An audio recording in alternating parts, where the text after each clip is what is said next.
Polar Comunicaciones, radio, televisión e internet. Presenta Pauta Semanal. Participan Hernán Ferreira, Eduardo Manzanares, Cristian García y Juan Francisco Miranda. Polar Comunicaciones. Después de la noticia, el análisis. ¿Cómo están? Muy buenas tardes. Pauta semanal, como todos los días viernes, transmitimos en este espacio de Radio Polar de 15 a 16 horas y el programa también se retransmite el día sábado y el día domingo, en el mismo horario. También nos pueden seguir a través de Facebook Live. Pauta semanal, un espacio de conversación y análisis de la semana, sobre todo lo que tiene que ver con la contingencia política. Tenemos una mesa un poquito reducida porque los representantes de la derecha en este caso no han aparecido. Entiendo que Hernán Ferreira viene más tardecito, pero mientras tanto voy a hacer las presentaciones.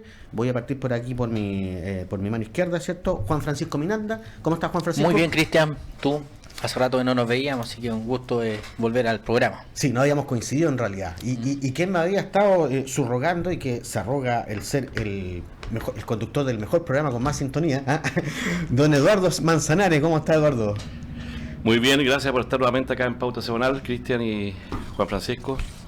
Efectivamente la derecha está ausente, yo creo que están asustados la gente de derecha, lo que hace que, claro, en un gobierno que no ha hecho casi nada bien, que cada vez los índices son peores, más cesantía, la economía va decreciendo, efectivamente es difícil venir a defenderlo, entonces yo creo que por ahí debe venir la cosa. No se puede defender lo indefendible, dice. Eso es lo que creo yo. Ajá. O por la boca muere el pez. Así es. Este es el gobierno de los mejores que parece que va a terminar peor que Macri. No, pero ya hablemos del tema de Macri. El gobierno de los mejores fue el anterior gobierno de Piñera. Este era el de los tiempos mejores, que tampoco llegaron los tiempos. Ya, correcto. No estuvieron ni los mejores ni ahora tampoco los tiempos han mejorado.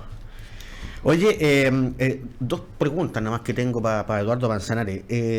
Partido Socialista, finalmente tenemos directivas regionales, ¿no? El Tribunal Regional citó este sábado para resolver finalmente el tema. Ya están los acuerdos establecidos, ya espero para que este sábado salga. Así que me queda estas últimas horas de presidente casi de facto, pero seguiré como miembro del Comité Central. Esa es la segunda pregunta. ¿Miembro del Comité Central? Sí, soy miembro del Comité electo. Perfecto, sí. Perfecto. Por lo tanto, tenemos Eduardo Manzanares para rato todavía dentro del Partido Socialista. Claro, sí. Oye, hay un tema nacional, ¿cierto? Que yo creo que salió con harta polémica, en realidad, porque hay un proyecto de las diputadas comunistas, ¿cierto? Camila Vallejo, ¿cierto? Por reducir la jornada laboral a 40 horas semanales. Y por otro lado había un proyecto también del Ejecutivo de flexibilización laboral con una eventual cierta reducción de la jornada a 41 horas semanales en promedio, porque no era exactamente que todas las semanas estuviesen 41 horas, sino que se iba a llegar a ese promedio. En realidad ellos hablaban de 180 horas al mes, creo que era así más o menos la cosa. Pero lo que llama la atención es que, primero, esto era algo que no estaba en la agenda, pero que finalmente a través de dos posturas, tanto de un sector de la oposición como también del gobierno, han habido proyectos disímiles, o por lo menos con inspiración distinta, pero que tienen una coincidencia que finalmente se traduce en la reducción de la jornada laboral de 45, ¿cierto?, a 40 o a 41 horas. Ahora la diferencia es de una hora nomás. Pero lo que llama la atención es que tenemos un informe, un supuesto informe que anuncia el ministro de Hacienda, en el que dice que el proyecto de las diputadas comunistas significa la destrucción de 250.000 puestos de trabajo. Mientras que al día siguiente aparece el presidente Piñera en el tuit, ¿cierto? Y también el ministro de Economía señalando de que el proyecto de flexibilización laboral que reduce la jornada a 41 horas va a significar 350.000 puestos más de trabajo. Entonces tenemos una diferencia entre menos 250 y más 350 de 600.000 puestos de trabajo. Esto ya parece, no sé, algo un poco raro, extraño, como solo una hora va a tener esa tremenda diferencia. Pero sin embargo ya parece que hay bastante consenso en que la jornada laboral tiene que disminuirse. No sé, las opiniones de ustedes al respecto, Eduardo. Bueno, esto parte obviamente porque las encuestas aparecía la población casi con un 75% favoreciendo la disminución de la jornada de trabajo, sobre todo en aquellas grandes ciudades donde efectivamente salir a trabajar se transforma realmente en un grave problema, ¿no es cierto?, para la calidad de vida, porque termina saliendo a las 7 de la mañana, llegando a las 9 de la noche. de manera que se tomó la agenda mediática, y este es un gobierno que funciona con las encuestas y con la agenda mediática. De hecho, el propio sector oficialista hoy día de alguna reprocha al presidente haber improvisado este tema y haber finalmente asumido, aunque sea en parte, lo que propuso la diputada comunista Camila Vallejo. Pero efectivamente la diferencia más que nora es el tema de la flexibilidad. Lo que hemos notado en este último tiempo es que hay una gran preocupación de la derecha, fundamentalmente porque esto pudiera significar una baja en la productividad, cuando se ha demostrado en el mundo que cuando se ha bajado la cantidad de horas laborales, la productividad ha aumentado. El tema está en la asimetría que existe entre el poder negociador de un trabajador, que es el 80% que no están sindicalizados, con el empleador. Y ahí yo creo que hay una dificultad mayor, porque efectivamente nadie puede creer que hoy día un trabajador cualquiera va a poder imponerle su mirada, su visión, ¿no es cierto?, de cuál sería su flexibilidad o su manera de trabajar al empleador. Entonces yo creo que ahí está el nudo jordiano, como dicen los pitucos, que hay que destafar. Pero lo concreto es que ya estamos en este lado, estamos en el lado, no sé, en la jornada baja. La jornada hay que bajarla de alguna forma. Claro. Ahora, claro, tú señalas algo muy clave, porque flexibilidad, la pregunta es: ¿flexibilidad para quién? ¿Flexibilidad para el empleador o flexibilidad para el trabajador? Es que cuando no tienes poder negociador es para el empleador, sí, no para el trabajador. Sí. Oye, Juan Francisco, y tu opinión respecto, bueno, parece que hay consenso en el tema de la reducción de la jornada, pero hay otros bemoles. Hay otro elemento que el proyecto del gobierno lo que plantea, para ser sincero, el de Camila Vallejo yo no lo he visto, salvo la reducción del número de horas de 45 a 40, pero el del gobierno, más allá de tener una hora más, plantea una gradualidad. En realidad la letra chica dice que recién el año 2027 se llegaría a ese número. Entonces en la práctica también hay un tema no menor. Pero al margen de las cifras, si se crea empleo o se disminuye empleo, yo creo que aquí detrás la discusión de fondo, a mi modo de ver, tiene que ver con una visión de sociedad que tú tienes que desde el Estado tratar de construir. Alguien podrá argumentar y vamos a encontrar, y ya nos encontramos con argumentos a favor y en contra en función desde el punto de vista que lo esté mirando. Pero lo cierto es que, no sé, hace más de 100 años la jornada era más de 12 horas y ahí también había las mismas discusiones, que si hay que quitar productividad probablemente, y finalmente... Y de las 48 a las 40 y... También. Entonces, pero finalmente tienen que ver con la construcción de sociedad. Es sano para una sociedad que su gran masa trabajadora, además, que no consideran su tiempo de trabajo, los tiempos de desplazamiento, ¿es sano o no es sano que en la práctica no tengan tiempo para nada? ¿Eso cómo repercute? Entonces, la discusión de fondo tiene que ver con la sociedad. Quizás donde va a tener un mayor impacto precisamente en grandes ciudades como Santiago, donde tienen problemas de transporte. Acá a nivel regional, reducir esa hora, la verdad es que yo no sé si se va a notar mucho, pero en las grandes ciudades sí marca una diferencia. Entonces el tema tiene que ver con qué tipo de sociedad quieres construir, y a partir de eso, cómo legisla o cómo regula estos tiempos. Lo que me asusta de la flexibilidad es que en la práctica pueden ocurrir cosas como, por ejemplo, tú contratas a una persona por 7 horas a la semana, en las mañanas desde las 9 a la 1, y después le hagas llegar a las 4 de la tarde. Donde en ese tiempo no alcanza ir y volver a su casa.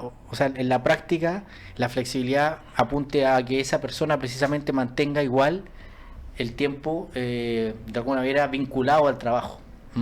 Entonces la flexibilidad, yo creo que hay dos conceptos ahí que no están muy bien claros qué se entiende por flexibilidad. ¿Por qué? Porque es cierto, el mercado del trabajo ha cambiado, hoy día hay mucho trabajo que es por horas, que es por tiempo acotado, pero también ahí hay que ver cómo se busca tener una simetría mejor, dado que en Chile ni siquiera tenemos negociación por rama. Es cierto, no tenemos sindicato, mal, pero tampoco tenemos esa negociación por rama que nos permitiría, por último, contrapesar y tener ahí una mayor simetría en términos del poder negociador. Sí, oye, detalle importante, porque Eduardo igual lo señaló al pasar, pero ya tuvimos una reducción de 48 a 45 horas el año 2005, cuando Chile tuvo que entrar a la OCDE, ¿cierto? Fue un estándar que se nos impuso y se redujo la jornada de un año para otro, o sea, sin ninguna gradualidad, y eso, sin embargo, no significó ni reducción en el PIB, ni significó tampoco aumento en la tasa de empleo, ni significó tampoco reducción en las remuneraciones. Por lo tanto, todos los efectos adversos que se están señalando, cualquiera que sea, digamos, tanto en productividad, tanto en empleo, tanto en remuneraciones, no ha ocurrido, ya no ocurrió. Ya no ocurrió, Y no ocurrió tampoco en el pasado, porque claro, como tú lo señalabas, en los años 40, ahí recién partimos con la legislación de 8 horas, pero efectivamente no hay antecedentes estadísticos que demuestran, digamos, que va a haber reducción. Lo que pasa es que para quienes defienden el statu quo, nunca hacer cambios buenos. O sea, cuando la economía crece, no cambiemos porque vamos a buen ritmo. Pero cuando la economía está mala, te dicen... Pero hay un antecedente político que creo que es relevante. El ministro Fontaine, ministro de Economía, Sí. ha dicho que esto, en un alarde obviamente de honestidad, que esto es para favorecer a los empleadores. Lo ha dicho así con esas palabras. El proyecto del gobierno. El proyecto del gobierno es para que los empleadores tengan más flexibilidad. O sea, en ningún momento mencionó Claro, a los aquí trabajadores. Entonces, se flecta para un lado, ¿no? claro, entonces, como dicen los abogados, a confesión de parte, relevo de prueba. O sea, para allá va el tema para el gobierno. Sí, oye, y además otra cosa, el tema de la productividad tiene que ver más que nada con la mecanización o tecnologización en realidad de los trabajos, y también tiene que ver con el nivel de educación o valor agregado que se le da al trabajo mismo, no con la cantidad de horas que se ejerce o por estar, no sé, sentado en un puesto de trabajo, no necesariamente eso va a significar agregar valor a la productividad. Entonces, también hay cuestiones aquí de, ¿cómo decirlo?, a veces de dogma que hay que empezar a derribar. Porque el otro argumento también que se ha señalado es respecto de la pequeña empresa, que la pequeña empresa no va a poder competir. Pero en realidad la pequeña empresa se va a tener, así como se adaptó en el pasado y se ha tenido que ir adaptando siempre al tema del sueldo mínimo, también hay cuestiones que va a tener que ir haciendo. Y por último, no por el argumento de la PYME no se puede estar en contra de los derechos de los trabajadores. O sea, habrán otras medidas que puedan ir en beneficiar a la PYME, como por ejemplo esta medida que me pareció muy buena a mí, que el acelerar el pago de la factura y hacer efectivo el pago de factura a un determinado plazo. Así es, claro. Es un tema que yo creo que ya está instalado en la agenda del país. No sé en cuánto tiempo los legisladores van a tener, no sé cuánto va a presentar el gobierno esta... Lo que sí llama la atención, en realidad, desde el punto de vista político, que el gobierno en esto ha sido bastante errático. La primera postura fue que no, porque esto era inconstitucional, rebajar la cantidad de horas. Porque lo presentaba una parlamentaria. Sí, pero cuando el senador Osandón y su hermana se pliegan a esta cuestión, yo creo que se le quedó sin piso esa posibilidad. Pero por otro lado, tensionado por el otro lado más duro de la derecha, que también ya ha dicho públicamente que tampoco le gusta el proyecto del gobierno y tampoco se sienten parte de la iniciativa del gobierno. Claro. Entonces, en realidad, hoy día la pregunta es: ¿dónde están los votos para ese proyecto del gobierno? ¿Y para qué vamos a hablar de Cast? Que ha dicho que francamente el gobierno está impulsando políticas públicas de carácter socialista y antidemocráticas. Oye, ahí hay un paralelo que hacer porque, por ejemplo, con el proyecto de reforma de pensiones, ¿cierto? El Ejecutivo hoy día tiene un proyecto de ley, ¿cierto?, donde se plantea aumentar la cotización, ¿cierto? Está todavía en discusión si es que va a ser administrado por un ente público, por entes privados, por entes sin fines de lucro, etcétera. Pero finalmente ese proyecto no tiene mucha diferencia con el proyecto que tenía Bachelet respecto de aumentar la cotización, ¿cierto? Pero esos fueron los elementos que metió la DCE en esa negociación, que cierto fue bien cuestionada la negociación, pero en términos, como dices tú, redúcelo, la única diferencia es el guarismo, el porcentaje. De 4 a 5. Pero incluso aquí se plantea del 4, y esa fue la propuesta de la democracia cristiana, el 4, pero que se discutiera hasta un 1,5, que fuese un fondo ya solidario, sí, común. Entonces, en el fondo estamos llegando casi al 5,5, que es un poco la iniciativa del proyecto de la presidenta Bachelet. Claro, es que el punto es que hay, yo creo que consensos que en realidad son bastante claros. Todos estamos de acuerdo que hay que cotizar más, pero también todos están de acuerdo que la jornada laboral tiene que bajar. Sí. La cosa es que se le agregan otros elementos, parece, por quien hace la iniciativa, o quien la señala, ¿cierto? Que finalmente ocurre la censura de parte del gobierno, o ocurre, digamos, la oposición de parte de los que no están dentro del gobierno. Y lo que resulta curioso a propósito de ese tema del 4% es la agenda noticiosa y de Hábitat, ¿no es cierto?, que está llamando por los medios de comunicación a participar de por qué ellos no podrían ser también los administradores de ese 4%. Yo creo que eso es algo inusual. De hecho, creo que hay algunos diputados que están solicitando que la Secretaría de Impuesto Interno no acepte esos gastos como gastos necesarios para producir la renta. De hecho, no lo son. Exactamente. No, si no lo son. Ahora, En eso no hay duda. Ya pero yo ahí lo veo de otro punto de vista. Si ellos quieren participar por el 4, que el ente público participe por el 14. Exactamente. O sea que el ciudadano tenga la posibilidad. Porque el argumento que ahí te dicen es que el trabajador debe mantener el derecho a elegir, pero la AFP no tiene opción de elegir. Pues no hay. Claro, esa AFP, como sistema va a la AFP, cambian la marca, pero en el fondo sigue siendo. Yo creo que es una buena discusión decir, ok, estamos todos de acuerdo en que el trabajador tenga el derecho de elegir, pero que pueda elegir en todo. No solamente en el 4, sino también en el 14, 10, en todo. O sea, que tenga la oportunidad efectivamente. Y además ojalá de elegir por otro sistema, porque yo creo que esa es la discusión de fondo cuando todo el mundo hoy día está hablando de no más AFP y estamos en el fondo introduciendo un elemento que es más AFP, o sea, el 4% sigue siendo más AFP, porque en la práctica están administrando una entidad privada o fondos que son personales. La discusión es, bueno, pero ¿y por qué no otro sistema? Entonces, ahí que cada trabajador tenga la posibilidad de elegir cuál es el que más le gusta. Sí, oye, pero increíble como, insisto, estos temas se toman en la agenda finalmente porque no están en los programas de gobierno. El tema de AFP no estaba en la agenda Bachelet y sin embargo terminamos legislando y hoy día prácticamente era obligación tocarlo. Y también este tema de la reducción de la jornada laboral no estaba y sin embargo vuelve a estarlo. Ahora tú planteaste otro tema, la negociación por ramas. El fortalecimiento de los sindicatos, que también fue una medida que se hizo en el gobierno anterior, todavía hay muchas cosas que legislar y que en otros países, digamos, esta cosa está bastante resuelta.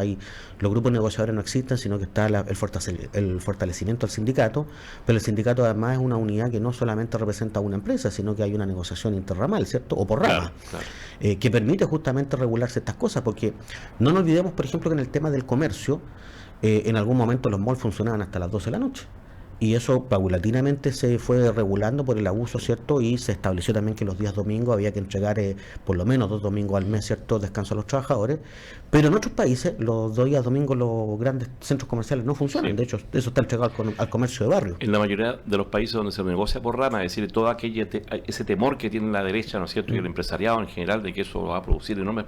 Las negociaciones son mucho más pausadas, son más permanentes y hay menos conflictos. Es decir, el Estado como regulador y los empresarios tienen con quién conversar. Hay una válvula de escape, claro, exactamente. Ahora también esta preocupación que yo decía por las pymes, porque finalmente si realmente se quiere favorecer las MIPYME hay cuestiones que regular entonces, y efectivamente, claro que los días feriados, los domingos pueden atender los negocios de barrio y no los grandes centros comerciales, por ejemplo. Eso favorecería sin duda a la pequeña empresa. Pues yo creo que eso debe estar calculado, Cristian. Generalmente los feriados, que son irrenunciables, ¿quién atiende? Son aquellas empresas que tienen solo promos propietarios. Los que son atendidos por sus dueños. Y tú le preguntas, probablemente sus ingresos son bastante más significativos que en una semana completa. En muchos países de Europa o de países desarrollados, los días domingos no pueden atender por ley los malls. Claro, los grandes centros comerciales. Los supermercados, y por eso que están tan bien desarrollados estos negocios chiquititos, pero muy bien abastecidos. A mí me tocó estar en Alemania y en Francia, y la verdad es que son estos negocios pequeños, bueno, no tan pequeños, pero que tienen de todo. Atienden a la familia, porque normalmente son de origen, ayer le dicen los turcos, pero en realidad no son turcos, son argelinos. Bueno, inmigrantes al final. Sí, inmigrantes, claro. Y atienden muy bien y están muy bien abastecidos, y los precios no son distintos a los que tú obtienen en los supermercados. Muy entretenido. Oye, tema interesante. Bueno, siguiendo con el tema laboral, porque igual hay otra cosa que ha salido. Yo me recuerdo una declaración de que el desempleo en el Gran Santiago se explicaba por la inmigración.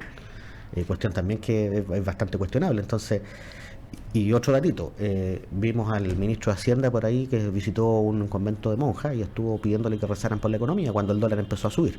Entonces, para que se tuviera la guerra comercial entre China y Estados Unidos. Ya, pues entonces esto es transformar prácticamente la economía en un credo religioso y no en una ciencia social como debiese ser, porque señalar que un método reduce en 250.000 los puestos de trabajo y el otro método lo aumenta en 350.000 sin ningún dato estadístico detrás, y además con toda la evidencia empírica que el mismo país ha tenido, en el sentido de que cuando bajó la jornada laboral de 48 o 45 horas nada pasó.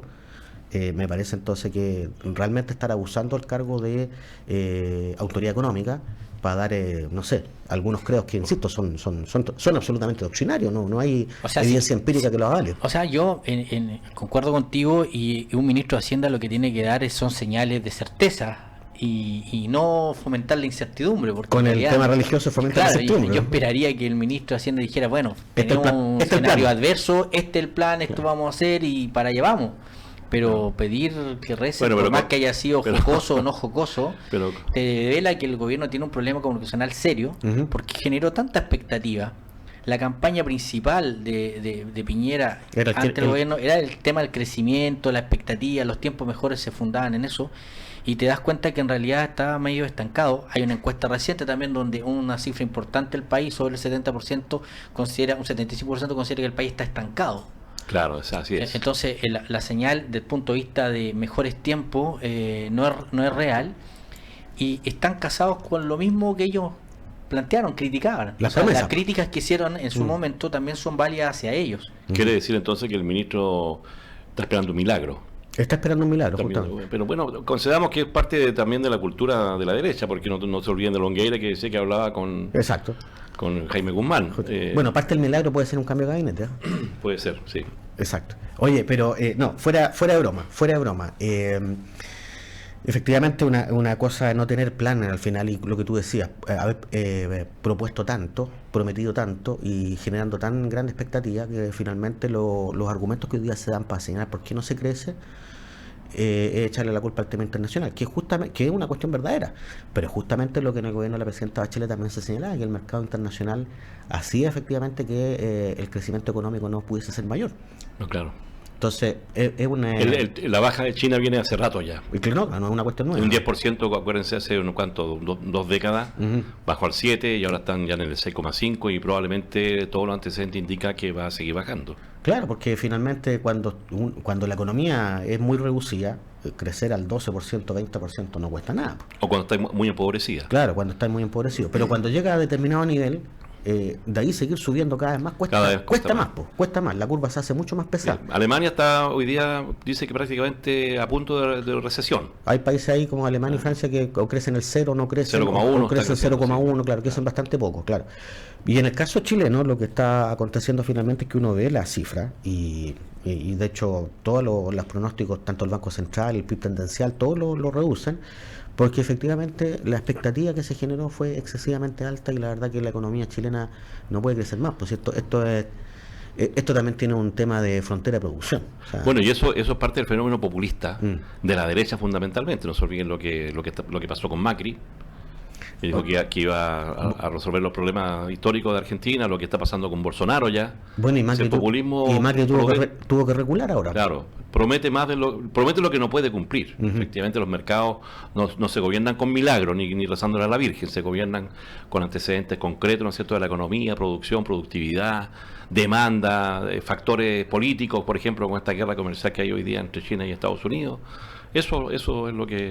Sí, y un último detalle, ¿no? También la otra expectativa que había del empresariado, en el fondo, era que la reforma tributaria de Piñera bajar la tasa de impuestos de las empresas, y ni siquiera lo contempla. Lo que contempla claro. es la baja de tasa para los propietarios, pero no para las empresas. Exactamente. Nos tenemos que ir a la pausa, pero al retorno tenemos más conversación, más discusión, así que quédense en la sintonía de Radio Polar, pauta semanal.